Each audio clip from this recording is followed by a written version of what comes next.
right. Hi, everyone. Welcome to Celluloid Chatroom. Today is a really exciting day because we're joined by JoeBill Muñoz and Lucas Guilkey, the directors of The Strike, which recently had its world premiere at Hot Docs. So first off, I'd really like to congratulate you guys on creating such an incredible film. I thought it was beautifully made, and the unity and solidarity that went into the hunger strike movement and the movement surrounding it were just really powerful to bear witness to. So I guess my first question is just what inspired you to tell this story?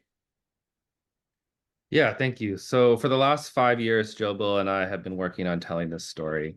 And it came from an idea that I had 11 years ago when the hunger strikes were first happening. I'm a lifelong California resident, and a friend basically told me one day, our state prison system holds people in indefinite solitary confinement for decades, and there's going to be an upcoming direct action, a hunger strike. And at that point in time, I met some of the family members of the hunger strikers who basically had the mandate to be the voices of their loved ones on the inside and started organizing the movement on the outside. And ever since then, it just became apparent that this is an incredibly transformative, pivotal story for California and the world, and deserves to be told. That's, Yeah. oh, sorry, go ahead. Oh, so sorry. I'll just add to that to say that when Lucas and I joined in grad school actually on this project, we kind of met there and decided to work on this project together. It was around the time when the guys started to be released from prison, and so meeting those guys, hearing their stories, talking to them was also really just transformative, listening to their stories and really kind of brought the focus, focused us on what the story was going to be about. That's interesting because I was actually also curious about, how you met the men that were interviewed the film and what sort of relationship that you guys had with them as directors. Yeah, so the relationships were formed based on previous relationships I had built with the family members who I had the most, was able to connect with the easiest at the time of the hunger strikers. Um, and so because of the success of the hunger strikes, when folks started to get released from prison because of the previously built relationships, we were ready to meet them and work with them and talk with them and film them starting on the day they were released. Wow. Yeah. That's incredible. The first day. But that speaks to, the trust and the relationship that you were able to build. So that's really Exactly. amazing. I have a bit of a longer question, so just bear with me for a second. But in my last year of undergrad, I studied cinema studies at U of T. I took a really amazing course on the relationship between like cinema and the media and the prison industrial complex. And in this course, we learned about the carceral apparatus, so which describes the web of institutions, laws, and systems of belief that make up the prison industrial complex. And we spoke a lot about how films on the prison system can either reinforce or challenge the ideology that's produced by the carceral apparatus. And I think the strike does a really amazing job of challenging this and humanizing its subjects in a way that a lot of media like fails to do. And so I was just curious, because I know that that is done, like that has to be done consciously. So what are some of the measures that you took, to ensure that the strike doesn't enforce harmful stereotypes about prison and people who are incarcerated? That's a fantastic question. Fantastic. We were just talking about the power of language, number one. For example, the use of the word inmate is overused in our society, and it is basically been determined to be an offensive, dehumanizing term. The state of New York just recently prohibited the use of it in its official documentation. It was a bit of a struggle because that word does appear in the film in certain unavoidable ways through archival footage and whatnot. But fundamentally, we're telling the story of people who lived this, the people who were in solitary confinement from their perspective and honoring their perspective. So I think whose perspective do you start with is a really big question. We interviewed a lot of folks on all sides of this issue. Um, but I think the fact that, and we trace life stories of the men who went through this system and we tell it from below. I think storytelling from below and social movements from below are a strong framework for how we approach this. Because the carceral system, as you so eloquently said, is inherently dehumanizing. And yeah, we just don't want to view this story through the lens of the carceral system. We want to view the story through the lens of humanity. Yeah. Yeah, and I'll just add, number one, that sounds like a cool class. It was Um, amazing.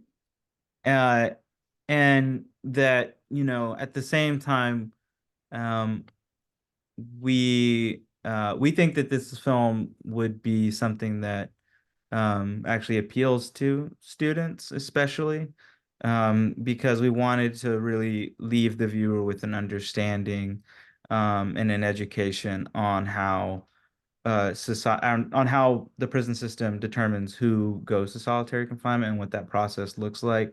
You know, the sort of administrative only process that's dealt with by the system itself and created by the system itself.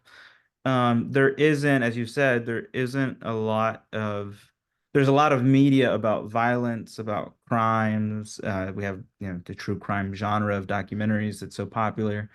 Um, but how do how do prisons run? What is life like in prisons? What is the experience like? I mean, how is it possible that these men organized themselves to do a collective action? Those were the questions that we were interested in and wanted to answer, and really wanted to bring you into that world, and make it visible. Prisons are so often, you know, shrouded in secrecy and are literally you know, walled off from the rest of the world. In this particular case, Pelican Bay, journalists weren't allowed to speak to the incarcerated people there at the time. So yeah, we just really wanted to set out to kind of explain to you that what this world looks like from the people who experienced it. And you also just reminded me to say that, you know, the carceral system is so focused on crimes people are committing, on policing, on incarcerating, on detaining. And I think the perspective of this film is we're interested in what crimes is the system committing, and or the government, the prison system itself. And what does society, what do we as everyday citizens have to do when that system is committing a crime? And I think that's what this film is looking at. And I think we also just need, you mentioned in your first question, these stories of collective solidarity. And we've always needed them, but we need them more than ever right now. And I think we're witnessing it on college campuses right now with all the encampments in support of Palestine. So there's a lot of connections to be made.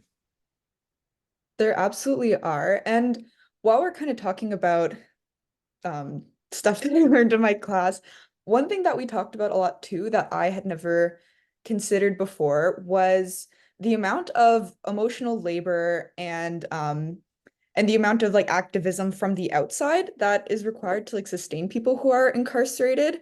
And you know, a lot of this emotional labor and activist labor ends up falling on like the women who are family members or partners or friends of men who are incarcerated. And you did a really amazing job showcasing that in your film, I think.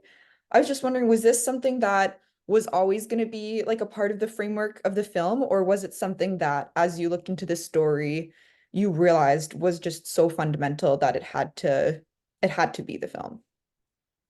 Great question.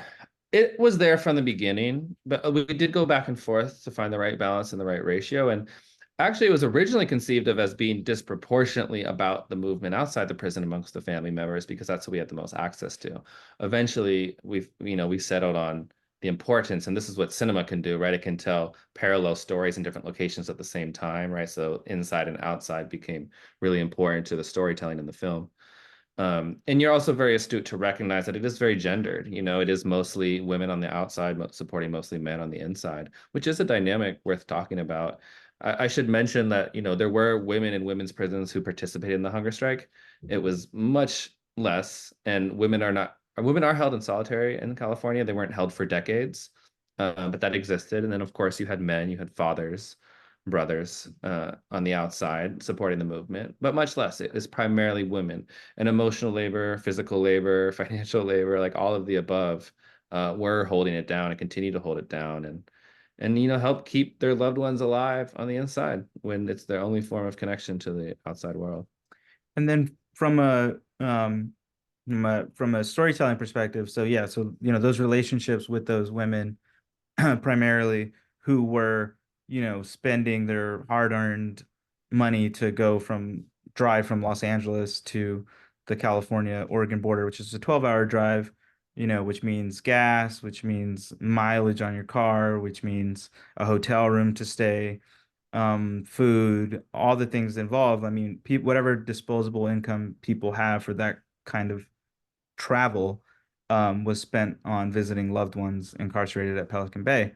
But so from a sort of like uh, practical kind of behind the scenes view, like that's how this kind of started was being in having those connections with these women. But then once we got into the editing process and we started, once we had captured the stories of these men and their perspectives and their firsthand accounts of what this experience was like being in solitary confinement, participating in the hunger strike, we thought that we needed an outside perspective to kind of take us, be a vehicle for, in some ways, the viewer who is coming to this story for the first time, doesn't know what solitary confinement really is, doesn't know what Pelican Bay is, doesn't know anything about what leads someone into solitary confinement or anything like that. And so, these voices became kind of acted as, the viewer kind of coming into the story, figuring things out, and then eventually becoming advocates and supporters of the hunger strikers. And then taking it even more extreme in the case of Jack and Dolores at the end, but I won't spoil that ending. Yeah. No, we don't want to spoil anything because it's such a great ending. But another thing I wanted to ask, because you said that originally there was a bit of a disproportionate balance where you felt like the film was taking place like way outside of the prison. I'm assuming there's lots of scenes in the film that depict what it would be like to be in solitary confinement. I'm assuming that these were portrayed by actors and that you wouldn't have been able to get footage, yeah, from prisoners in solitary confinement. I was curious about the process Both. of, Both. sorry? It's both actors, recreations, Okay. and archival footage from within the solitary units. Okay, I was curious about that because I was wondering about the process of recreating kind of these scenes and how much you would have, I'm assuming, consulted the prisoners. And I mean, yeah, you're saying that there is archival footage. I'm curious about the recreation process there. Um, from a film standpoint, what were some of the things that you considered when you were working on those types of scenes? Sure, yeah. Um, that's a great question. I mean, it was, yeah, a lot of research, a lot of like painstaking attention to detail in terms of, making sure that when we recreated a cell of the solitary confinement cell from Pelican Bay, when we did this recreation of it in a studio in Los Angeles. We wanted to make sure that it was to spec. We wanted to make sure that the colors were right. We wanted to make sure that the perforated door was right. All those things. There was a lot and tons of research and prep. And yeah, we looked through any existing footage that had already existed, whether that was, years ago, a 60 Minutes crew went in there and did a documentary. Um, and then others kind of more recently, or footage that the prison system itself had recorded, sort of like promotional kind of type videos. We looked through all that stuff. I mean, hours and hours of footage. But as you mentioned, first and foremost, um, it was the stories from the men themselves that informed what we filmed and the recreations. Both their descriptions of what it looked like, the physical space, but then to your other question, the origins of the idea to do a recreation of of the solitary confinement cell and of the hunger strikes were actually inspired by we weren't just simply like, let's kind of do this to sort of use it as, coverage of whatever, just the general location. But it was motivated by the men's own stories and sort of metaphors or ideas that uh, they that were so personal and that they felt kind of that sort of transcended like actual physical space, right? And so we thought that, let's kind of um, create this cell so that we can then get out of it, and kind of go with them on these journeys through these different ways of escaping. So, the opening of the film is all about this idea of what happens when you can't uh, create new memories, and the memories you have sort of start to wash away. What is that? How does your relation to the world, what does your relation to the world become then? And who do you become in the world, and how can you relate to it? So that was another motivation for it. Yeah, I really appreciated that because when you think about footage of solitary confinement, that's taken of the prisoners by like the prison system. And so I really like that it was actually you guys who created these videos. And so it wasn't just this like prison document being shown to the world for like entertainment. Even, I mean, it's education, but like, so it's not, it feels less exploitative of someone's painful experience that it was being created with their stories and their best interests in mind. So I really appreciated that. And I think that goes to speak more about how this film really challenges the carceral apparatus. Um, so I Thank thought that was really cool, to be honest, and like respectful. Right on. thank you for noticing that and articulating that. Just to add to that, yeah, so we do have some archival footage that the prison system shot itself, and the recreations we hope are stylistic enough to where you're aware it's a recreation, but it doesn't take you out of the story. But yes, you're exactly right. The prison system will shoot looking into the cell from the guard's point of view. We shoot from the cell looking out of the cell, and all of a sudden you're like, you are now in the cell. We also were able to work with our amazing DP, Victor Tadashi Suarez. He put a split diopter lens on the front of the lens for some scenes, and it makes it just kind of like look wacky and funky a little bit. And this allows us to portray some of the psychological effects of being in solitary, as well as the physical and mental deterioration of the hunger strike. So yes, and also he shot a lot of it handheld, so it can be very organic, right? Because you're a human. You are a human in these very non-human systems, rather than just being static, looking at it boxy square, which is more of the official documentation. Mhm. Yeah, great work.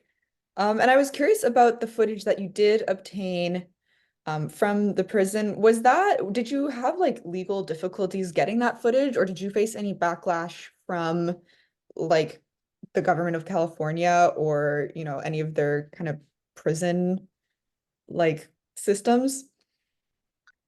Yeah, I don't like, obviously it's like we can't reveal like the Mhm. sources of how we got the footage, but um we, as you can tell in the film, started working with this journalist who is a former colleague of mine, Michael Montgomery from the Center for Investigative Reporting. And through his collaboration, we were able to obtain this confidential footage which depicts the um state, these meetings between the some of the hunger strikers during the hunger strike and state administrators from Sacramento who had come to Pelican Bay to get the guys to go off the hunger strike and stop it. So yeah, I mean, it was shot by the state. So we felt like we had the right to use it. But yeah, it was really helpful and really kind of encapsulates the struggle between these two sort of poles of power. Mhm. And we also had quite a bit of access to the California Department of Corrections, has shot a lot of footage over the years. It's now stored in the California State Archives, which is the federal government, public domain. And so we were able to use that. Nice. So you said that you worked on this film, I believe, for 5 years? Yeah, together. Yeah. Yeah, okay. I was curious about how did you know when it was done? Because there was some kind of storylines that we got to see through that was really interesting, and it just made me wonder, like, well, how would they know this was going to happen? Like, how do you know when the film is done? That's a really great question. And also, how do you know when you begin?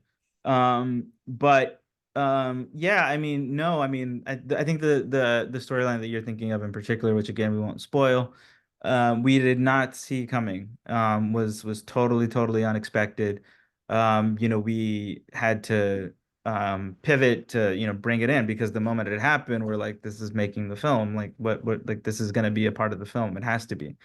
Um, and so I think just from a like super practical level, like you need a deadline. It's good to work back from a deadline, and know when to stop. Um, but I think that I think you kind of just know when you know.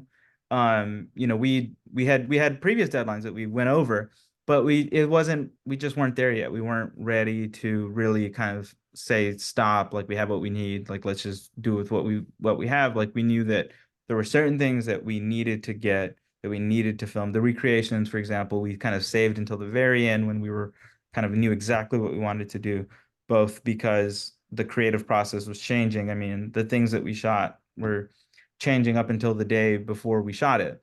Um, but also, practically, like financially, it's a big expense to rent a studio and the equipment and the crew and all that stuff. So you want to really kind of measure 10 times, kind of cut once sort of situation.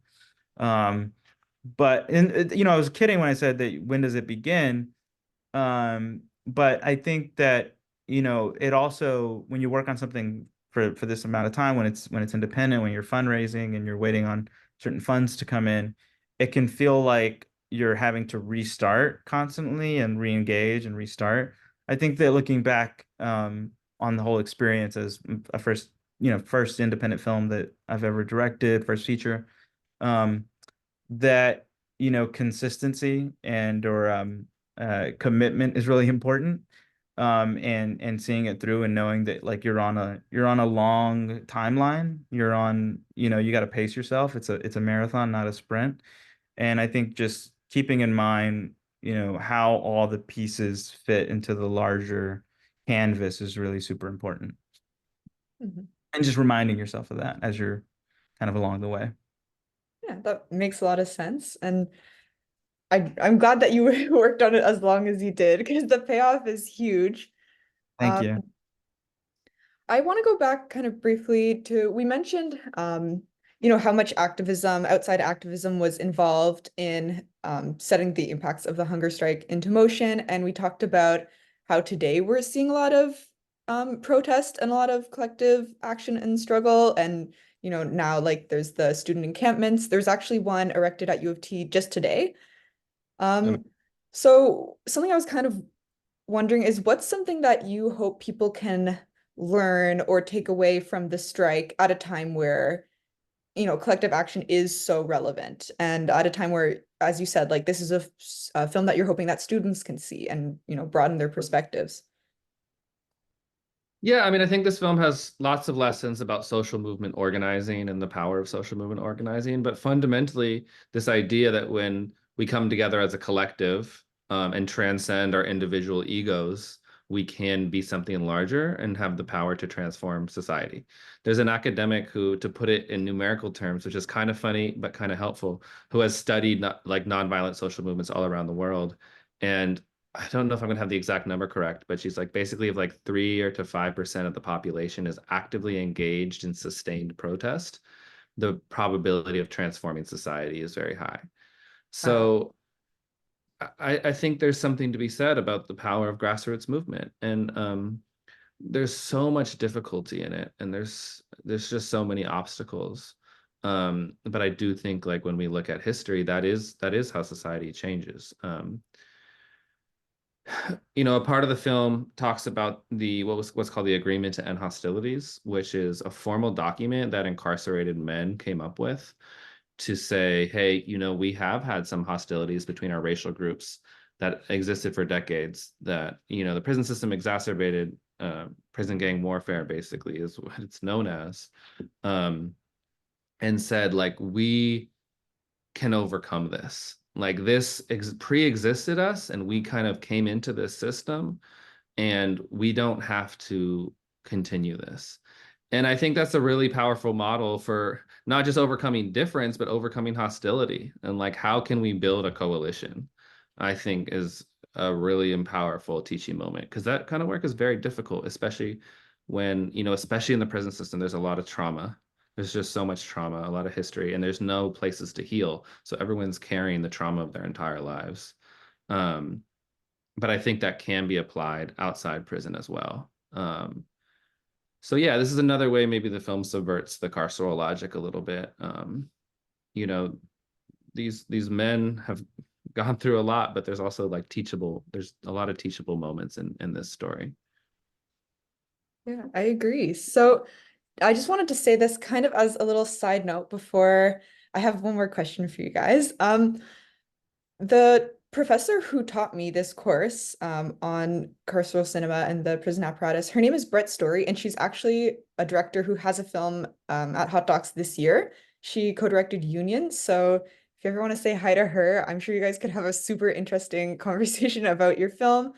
But the final thing I was kind of wondering for you guys is, and this might feel a little soon to be asking this since you guys are just releasing Strike, but do you have any kind of future projects that you're working on, or are you kind of inspired as filmmakers in a new direction after working on this film? Yeah, well, first, shout out to Brett Story. We are big fans of the film Union. Her and Steve Ming's film is really powerful. We actually watched it recently at Hot Docs. Yeah, I mean, we're hoping to have an impact campaign over the course of the next year. TBD, we're working on it right now. We're fundraising for it, but we want to bring it to schools, universities, community organizations, and more to catalyze this conversation. And are hopeful for a broadcast and or streaming release in 2025. Yeah, and then in terms of, I mean, that's going to be like the next, you know, year or so of our lives. In terms of like other projects, other ideas, you know, I don't know if my brain is quite ready, or my heart either, or my soul are quite ready to start thinking about that. But yeah, hopefully that'll come up soon. Well, understandable. Um, I will definitely be looking out for, you know, the future of the strike and the campaigns that you guys are working on. You're doing really, really incredible work. So thank you for bringing it to Hot Docs, and thank you for speaking to me today. This has been really amazing. I really enjoyed talking to you guys. Thank you. Thank you for taking the time. Thank you for your great questions. Oh, thank you. I worked hard on them. So yeah, this has been Celluloid Chat Room. Everyone, please check out The Strike. It is so worth your time. It's an incredible film and you will learn so much. I'll see you guys all soon.